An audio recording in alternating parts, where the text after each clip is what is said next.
जय श्री हरि विष्णु दोस्तों। मित्रों, आपने अक्सर यह सुना होगा कि क्या लेकर आए हो क्या लेकर जाओगे।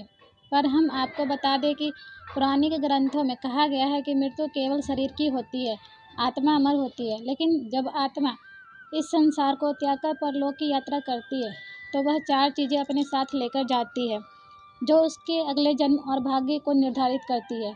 मित्रों, बहुत समय पहले की बात है। आर्यवर्त के उत्तर दिशा में स्थित नगर नामक में एक विशाल राज्य था। इस राज्य पर राजा वीरसेन का शासन था, जो न केवल पराक्रमी योद्धा थे बल्कि धर्मपरायण और न्यायप्रिय शासक भी थे। उनके राज में धन धान्य की कोई कमी नहीं थी, प्रजा सुखी रहती थी, अन्न के भंडार भरे रहते थे और चारों ओर समृद्धि थी। राजा वीरसेन के 3 पुत्र थे, परंतु उनमें सबसे बड़े पुत्र राजकुमार आदित्य का स्वभाव बाकी दोनों से अलग था। मित्रों, राजकुमार आदित्य का जन्म एक शुभ नक्षत्र में हुआ था। विद्वानों ने कहा था कि वह अपने पूर्व जन्मों के पुण्य के कारण अत्यंत ऐश्वर्य, शक्तिशाली और प्रभावशाली बनेगा। लेकिन जैसे जैसे वह बड़ा होता गया, उसके स्वभाव में अजीब परिवर्तन आने लगे और उसकी रुचि ना तो ज्ञान में थी और ना ही शास्त्रों में और ना ही धर्म कर्म में। उसने कभी ध्यान नहीं दिया कि राज्य कैसे चलता है और न्याय कैसे दिया जाता है और प्रजा का भला कैसे होता है। उसके लिए जीवन का एक ही उद्देश्य था, भोग विलास। और आदित्य अक्सर कहता था, मुझे केवल आनंद चाहिए, जीवन का वास्तविक सुख यही है। वह महल में ही रहता, नृत्य संगीत की महफिलें जमाता, स्वादिष्ट भोजन का आनंद लेता और मदिरा सेवन करता था। मित्रों, राजा वीरसेन अपने पुत्र के स्वभाव को देखकर बहुत चिंतित रहते थे। एक दिन उन्होंने अपने मंत्रीगणों और गुरुजनों को बुलाया और कहा, आदित्य मेरा उत्तराधिकारी है, लेकिन यदि वह इसी प्रकार चलता रहा तो राज्य का क्या होगा। गुरु वशिष्ठ बोले, महाराज, समय अभी शेष है। यदि उसे धर्म और कर्म का बोध कराया जाए तो वह सही मार्ग पर आ सकता है। राजा वीरसेन ने कई विद्वानों और ऋषियों को बुलाया ताकि ताकि वे आदित्य को उपदेश दे, परंतु राजकुमार ने किसी की बात नहीं सुनी। एक दिन राजा वीरसेन ने अपने पुत्र को बुलाया और कहा, पुत्र, राज का उत्तराधिकारी संभालने के लिए तुम्हें योद्धा कला, शास्त्र ज्ञान, नीति का अभ्यास करना चाहिए। विलासिता में डूबे रहने से कुछ नहीं मिलेगा। आदित्य हंसकर बोला, पिताजी, आप व्यर्थ चिंता कर रहे हैं। जब हमारे पास इतना धन और ऐश्वर्य है तो कठिनाइयों की क्या चिंता। राजा ने गंभीर स्वर में कहा, धन और ऐश्वर्य सदा नहीं रहते पुत्र।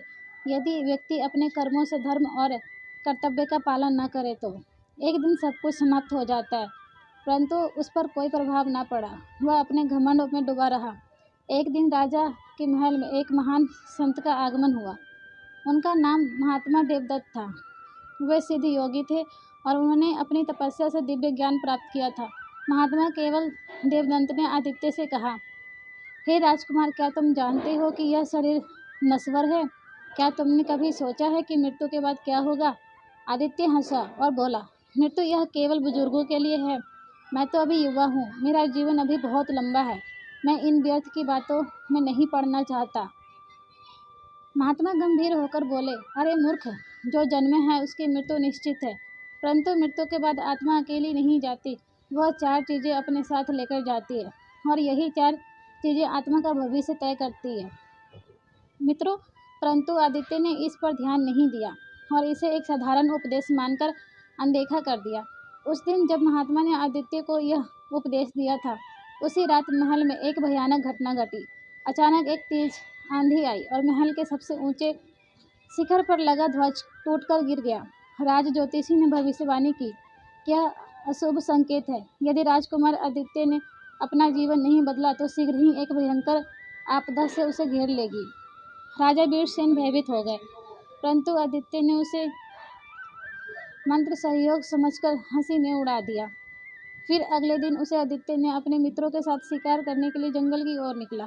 घना जंगल था जिसमें बड़े बड़े वृक्ष थे और दूर दूर तक अंधेरा फैला हुआ था। जैसे ही वह एक हिरन का पीछा करते हुए आगे बढ़ा, अचानक आकाश में गहरा अंधकार छा गया।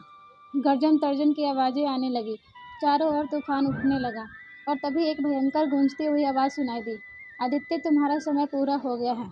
अचानक आकाश में एक विशाल रथ प्रकट हुआ जिसमें यमदूत बैठे थे। राजकुमार आदित्य, तुम्हारे पाप का कर्मों ने तुम्हारा जीवन काल समाप्त कर दिया है। अब तुम्हें यमलोक चलना होगा। मित्रों, आदित्य भय से काँप उठा। उसने अपने घोड़ों को दौड़ाने की कोशिश की, परंतु उसके शरीर में जैसे कोई शक्ति न रही। यमदूतों ने उसे जंजीरों से बांध लिया और उसे घसीटते हुए यमलोक की ओर ले गए। मित्रों, आगे बढ़ने से पहले आपसे एक आग्रह है कि इस वीडियो को एक लाइक करके कमेंट में जय श्री हरि विष्णु लिखकर ईश्वर को अपना आभार अवश्य व्यक्त करें। तो चलिए बढ़ते हैं आगे कहानी की ओर। मित्रों, राजकुमार आदित्य, जो अब तक विलासिता में डूबा रहता था, पहली बार जीवन में असहाय महसूस कर रहा था। जैसे ही यमदूत ने उसे अपने शिकंजे में लिया, उसका हृदय भय से काँप उठा। यही नहीं, असंभव है, मैं अभी युवा हूँ, मेरी मृत्यु कैसे हो सकती है? आदित्य ने घबराकर कहा, लेकिन यमदूतों ने तो उसकी एक न सुनी और उनके विशाल और भयानक शरीर चमकते हुए लोहे से बने प्रतीत हो रहे थे। उनके हाथों में गदा, त्रिशूल और श्रृंखला थी, जिनसे वे पापियों को बांधकर यमलोक ले जाते थे। राजकुमार आदित्य ने तुम्हें तुम्हारे कर्मों के अनुसार न्याय दिलाने के लिए यमराज के समक्ष उपस्थित किया जाएगा। यह कहते ही यमदूतों ने उसे आकाश मार्ग से घसीटना शुरू कर दिया। आदित्य ने अपने आप को छुड़ाने की बहुत कोशिश की, लेकिन वह पूरी तरह अशक्त हो चुका था। यमदूतों ने उसे एक अंधकारमय मार्ग की ओर ले जाना शुरू कर दिया कि वह मार्ग प्रेत लोक से होकर गुजरता था। यहाँ चारों ओर अजीब अजीब सी ध्वनियाँ सुनाई दे रही थी। बचाओ, मुझे क्षमा करो, मैंने जीवन में बहुत पाप किए हैं, अब यह यातना सहन नहीं होती, मुझे इस अंधकार से बाहर निकालो। चारों ओर भूत, पिशाच और असहाय तड़पती आत्माएं भटक रही थी। कुछ के शरीर जल रहे थे, कुछ रक्त से सने हुए थे और कुछ की आंखें से निरंतर आंसू बह रहे थे। मित्रों, यह सब देख आदित्य भयभीत हो गया। यमदूतों ने, यह कौन सी जगह है, यह कौन लोग हैं? यह दूतों ने उत्तर दिया, यह वो आत्माएं हैं जो अपने आप पाप कर्मों के कारण किसी भी लोक में स्थान नहीं पा सके।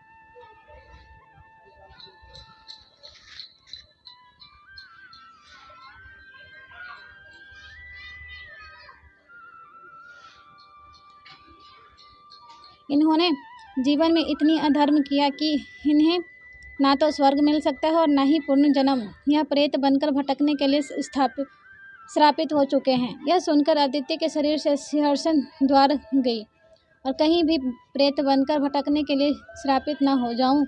कुछ समय बाद वह एक विशाल द्वार के सामने पहुंचे, जो काले पत्थरों से बना हुआ था। यह यमलोक का प्रवेश द्वार। जैसे ही द्वार खुला, आदित्य की आंखें चौंधिया गई। अंदर एक विशाल न्याय सभागार था, जहाँ एक स्वर्णिम सिंहासन पर एक स्वयं धर्मराज यमराज विराजमान थे। उनका स्वर गंभीर था, कौन है यह आत्मा जिसे हमारे समक्ष लाया गया है? यमदूतों ने कहा, हे धर्मराज, यह सौम्य नगर के राजा वीरसेन का पुत्र आदित्य है। यह विलासी जीवन व्यतीत करता था, धर्म कर्म से विमुख था और अपने पापों के कारण मृत्यु के बाद यहाँ लाया गया। मित्रों, फिर यमराज ने अपनी दृष्टि उठाई और आदित्य की ओर देखा। राजकुमार आदित्य, क्या तुम जानते हो कि मृत्यु के बाद आत्मा के साथ 4 चीजें जाती है? आदित्य कांपते हुए बोला, महात्मा, देवदत्त ने कहा था कि 4 चीजें आत्मा के साथ जाती है, लेकिन मैंने उनकी बात पर ध्यान नहीं दिया। कृपया करके मुझे बताइए वे 4 चीजें क्या हैं? मित्रों, फिर यमराज गंभीर स्वर में बोलो, सुनो आदित्य, मृत्यु के बाद आत्मा के साथ केवल 4 चीजें जाती हैं, जिसमें पहला है सत्कर्म, यानी कि अच्छे कर्म। जो भी अच्छे कर्म मनुष्य अपने जीवन में करता है, दान, सेवा, सत्य, परोपकार, धर्म कर्म, वे सभी मृत्यु के बाद उसकी आत्मा के साथ जाते हैं। यही कर्म उसे स्वर्ग की ओर ले जाता है। फिर यमराज ने एक स्वर्णिम प्रकाश से भरी आत्मा को दिखाया। कहा, देखो, यह आत्मा एक राजा की है, जिसने जीवन भर धर्म पूर्वक शासन किया, प्रजा की सेवा की और कभी अन्याय नहीं किया। वह आत्मा स्वर्गलोक जा रही है। दूसरा है पाप कर्म, अर्थात बुरे कर्म। जो भी बुरे कर्म मनुष्य अपने जीवन में करता है, जैसे झूठ, चोरी, अहंकार, छल, कपट, अधर्म, अत्याचार, वे भी उसकी आत्मा के साथ जाती है। यही पाप कर्म उसे नरक की यातना तक की ओर ले जाती है। फिर यमराज ने एक काली जलती हुई आत्मा को दिखाया। यह आत्मा एक राजा की है, जिसने प्रजा का अत्याचार किया, असत्य बोला, विलासिता में लिप्त रहा और धर्म की तिरस्कार किया। इसे नरक की अग्नि में जलना पड़ेगा। आदित्य भय से काँप उठा। उसे एहसास हुआ कि उसका जीवन भी इसी राह पर था। इसके बाद तीसरा है संकल्प अर्थात इरादे। मनुष्य जो संकल्प अपने जीवन में करता है, अच्छे या बुरे, वो भी मृत्यु के बाद उसकी आत्मा के साथ जाते हैं। यदि किसी ने सदैव दुष्टता का संकल्प किया है तो वही उसकी आत्मा का भविष्य बनता है। और चौथा वचन अर्थात किए गए वादे और कस्में। मनुष्य अपने जीवन में जो भी वचन देता है, किसी को दिया हुआ वादा, माता पिता से किया गया वचन, ईश्वर से की गई प्रतिज्ञा, यह भी मृत्यु के बाद भी आत्मा के साथ साथ रहते हैं। यदि वचन निभाया गया तो पुण्य बढ़ता है, यदि वचन तोड़ा गया तो आत्मा का पतन होता है। यमराज ने एक ऐसी रोती हुई आत्मा को दिखाया। यह आत्मा एक साधु की है जिसने अपने गुरु से वचन लिया था कि वह ब्रह्मचर्य और सत्य का पालन करेगा, लेकिन उसने गुरु का वचन तोड़ा और अधर्म का मार्ग चुना। अब इसे अपने वचन का भंग करने का दंड भोगना पड़ेगा। मित्रों, इस तरह यमराज ने आदित्य को वो 4 चीज़ें बताई जो मृत्यु के बाद भी आत्मा के साथ जाती है। फिर यमराज ने एक विशाल ताम्रपत्र मंगवाया जिसमें आदित्य के जीवन के सारे कर्म लिखे थे। तुमने कभी सत्कर्म नहीं किया, केवल पाप कर्मों में लिप्त रहे। तुम्हारा संकल्प सदा भोग विलास में रहा और तुमने अपने माता पिता को जो भी वचन दिए उन्हें भी निभाया नहीं।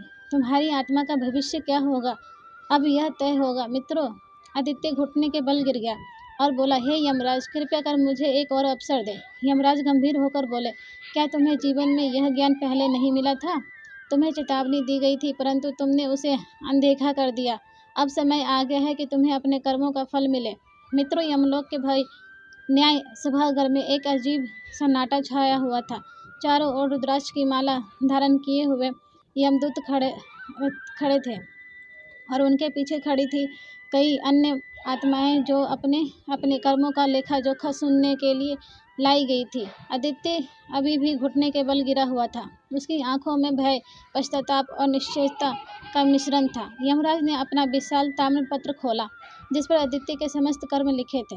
उन्होंने गंभीर स्वर में कहा, आदित्य, तुम्हारे कर्मों के अनुसार तुम्हारे लिए 3 विकल्प हैं।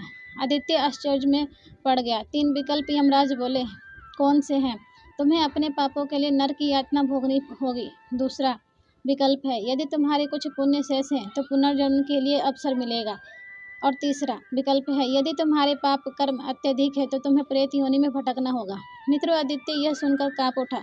उसने हिम्मत जुटाकर पूछा, हे यमराज, क्या मुझे अपने पापों का प्रायश्चित करने का कोई अवसर मिल सकता है? यमराज गंभीर से बोले, पापों का प्रायश्चित जीवन में किया जाता है, मृत्यु के बाद नहीं। तुम्हारी आत्मा अब अपने कर्मों का दंड भोगने के लिए बाध्य है। यमदूतों से आगे बढ़कर आदित्य को पकड़ लिया और नरक मार्ग की ओर ले जाने लगे। जैसे ही वे नरक मार्ग पर पहुंचे, आदित्य की आत्मा भय से कांप उठी। चारों ओर भयावह अग्निकुंड जल रहे थे। आत्माएं तड़प रही थी और उनकी चीत्कार दिशाओं में गूंज रही थी, बचाओ, हमें इस यातना से मुक्त करो। मैंने जीवन में जो पाप किए हैं अब मुझे समझ आ रहा है।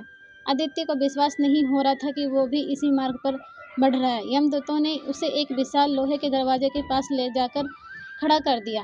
यह नरक का प्रवेश द्वार खुला और आदित्य की आंखें सामने एक भयानक अदृश्य उभर आया। नरक में घुसते ही आदित्य ने देखा कि वहाँ की कई विभिन्न प्रकार के नरक थे जहाँ आत्माएं अपने अपने अनुसार यातना भोग रही थी।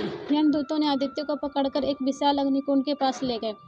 आदित्य चिल्लाया, नहीं, कृपया मुझे क्षमा करें, लेकिन अब मुझे देर हो चुकी थी। यमराज ने कहा, यदि तुम्हारी आत्मा अगले जन्म में सुधार करना चाहती है तो तुम्हें पुनर्जन्म की अनुमति दी जा सकती है, लेकिन उसके लिए तुम्हें अपने कर्मों का दंड भुगतना होगा। आदित्य कहा, हे धर्मराज, मुझे एक और अवसर दे, मैं अगले जन्म में अपने पापों का प्रायश्चित करना चाहता हूँ। यमराज ने कुछ सोच कर बोला, फिर तुम्हारी आत्मा को अगले जन्म में एक गरीब किसान के रूप में जन्म दिया जाएगा। वहाँ तुम्हें कठोर परिश्रम करना होगा और धर्म का पालन करना होगा। आदित्य ने सहमति से सिर हिलाया।